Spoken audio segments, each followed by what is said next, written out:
국민의당이요, 지금 전체 공천 경쟁률이 1.34대 1인데 호남에만 3.5대 1 정도로 와글와글하답니다. 이 말은 뭔가 하면 호남 외에는 국민의당 이름으로 좀 붙어서 실제로 이길 만한 데가 별로 없을 것 같다라는 이야기도 될 수 있습니다. 물론 수도권에는 한 1.5대 1 안팎인데요. 근데 수도권에도 사실은 쉽지가 않습니다. 안철수 의원도 지금 당선을 확실하게 장담하기 어려운 부분이라고 지금 보고 있는데요.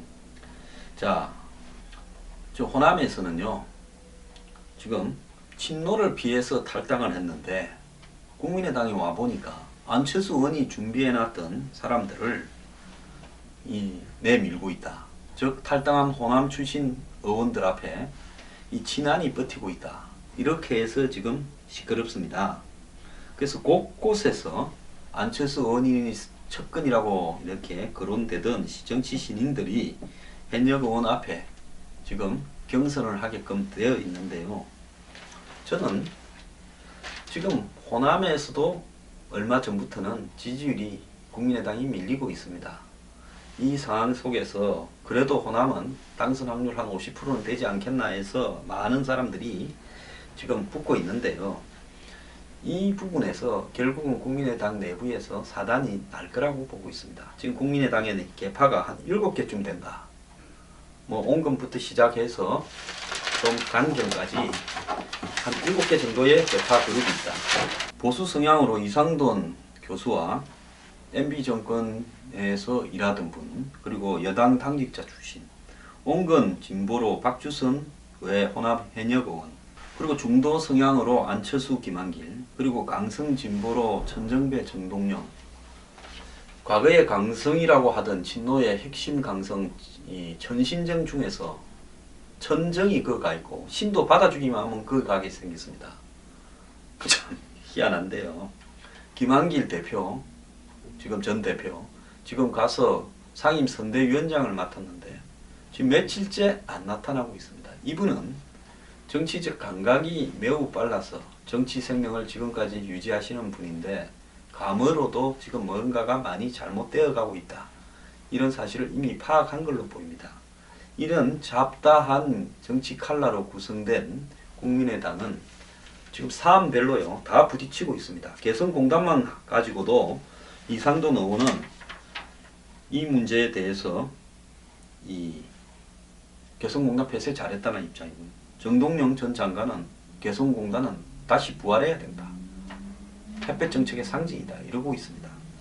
자, 이 당이요, 결국은 이런 혼란한 메시지 때문에 수도권에서도 지지율이 거의 떨어져서 지금 지지율로는 될 사람이 별로 없습니다. 호남 포함해서 전국 지지율이 10%면 수도권 지지율은 몇 프로겠습니까? 그래서 이 호남에만 지금 바글바글 괜찮은 사람들이 서로 싸우고 있는데요. 이 싸움 과정에서 범동교동계라고 부를 수 있는 탈당파 의원들, 또 비롯해서 과거에 건노가 정대철 이런 분들, 김한길 이런 분들이 그 다음에 친안철수계와 치열한 싸움을 벌이면서 그 과정에서 어떤 사단이 좀 날 거라고 저는 보고 있습니다. 근데 그런 부분들은 그 당 내부의 사정이라고 볼 수 있겠고요.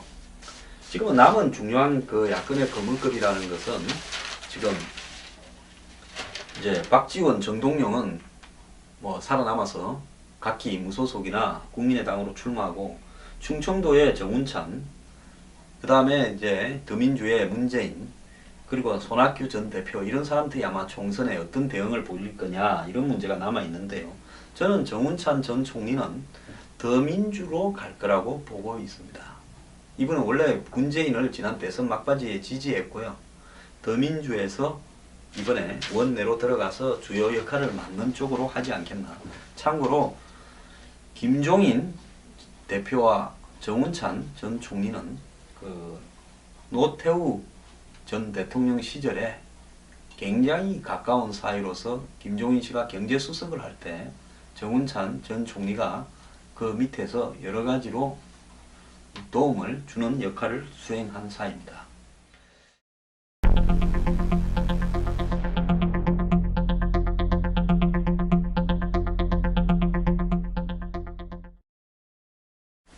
그런데요, 지금 국민의당에 청년위원장으로 유영업 씨라는 분이 선임되었는데, 이분이요, 국민의당의 가치와 좀 모순이 되는 인사다. 그동안에 안철수 의원의 그 발언과 비전에 어긋나면서 조금 문제가 있다. 이런 어떤 내용들이 좀 제기되고 있습니다. 그래서 유영업 씨는 이제 경력을 좀 보면요. 97년에 목포대 총학생회장을 했고 제5기 한총련 의장 권한대행을 했습니다. 그래서 97년부터 수배 생활을 오랫동안 해왔는데 당시에 수십 명의 장기수들이 있었다고 유영업 씨 인터뷰에 보면 150명이 장기 수배됐다 이러는데요. 좌우간 이들이 장기 수배자 수배 해제 모임이라는 걸 만들어서 자진 출두하겠다고 검찰하고 타협을 하고 있었는데 갑자기 구속이 된 모양입니다. 그래서 뭐 그때 당시에 기사들이 많이 떴는데요. 그때 기사를 보면 2003년 8월 20일입니다. 8월 21일 검찰에 자진 출두했던 유영업 씨가 구속되자 한총련 수배자들이 검찰 출두를 전면 유보하기로 했다. 자기들이 9월 초까지 자진해서 다 검찰에 출두해서 조사를 받으려고 했는데 그 자진 출두했던 유영업 씨를 검찰이 구속시켰다. 검찰에 따르면 유 씨는 97년 제5기 한총련 의장 권한 대행을 맡으면서 이적 표현물을 발간하는 등 국가보안법을 위반한 혐의를 받고 있다. 유 씨는 지난 2월부터 한총련 수배자로서 수배 해제 모임을 구성해 대표를 맡아왔다. 이렇게 보도가 났고요. 또 유 씨는 그 당시에 언론 인터뷰에서 이제 여러 가지 이야기를 했는데 한총련 합법화를 위해서 후배를 돕고 국가보안법 철폐를 위한 활동에도 참여할 계획이다라고 향후 계획도 밝혔습니다. 그리고 그 이후에 이 검찰은 유 씨가 막 구속 이후 많이 뉘우치고 한총련 수배자들이 잇따라 수사기관에 자진 출두하고 있는 상황 등을 감안해서 유 씨의 구속을 취소하고 석방한 뒤 보강 수사를 거쳐서 불구속 기소하기로 했다. 이렇게 이야기를 했습니다. 그리고 이분은요, 나중에 10월 재판에서 징역 2년에 집행유예 3년을 선고받았습니다. 아마 이분이 그 천정배 씨 계열에서 그 일을 하다가 이제 합당이 되니까 국민의당으로 온 것 같은데요. 그래서 이분을 국민의당에 갔다라는 부분에서 이분이 옛날에 가지고 있던 생각을 이제는 바꾸었는지 한번 국민의당이 그 부분에 대해서 답을 좀 해야 될 거 아니냐 이런 생각을 합니다. 저는 옛날에 어떤 생각을 갖고 있었고 옛날에 어떤 활동을 했다 해서요. 그 사람이 예를 들어서 이 문제가 있다 이렇게는 도식적으로 생각하지는 않습니다.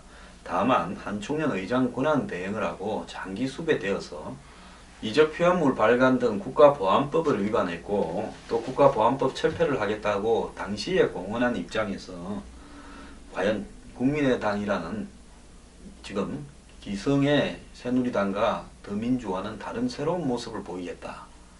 그래서 이 정치 소비자들을 새로운 영역을 개척하겠다. 이렇게 한 국민의당에 한총련의 핵심 인물이 청년위원장을 맡는가. 이런 어떤 의문은 듭니다. 그래서 그런 부분에 대해서 국민의당이 국민 앞에 해명은 한번 할 필요가 있다고 생각됩니다. 이거 두 개랍니다.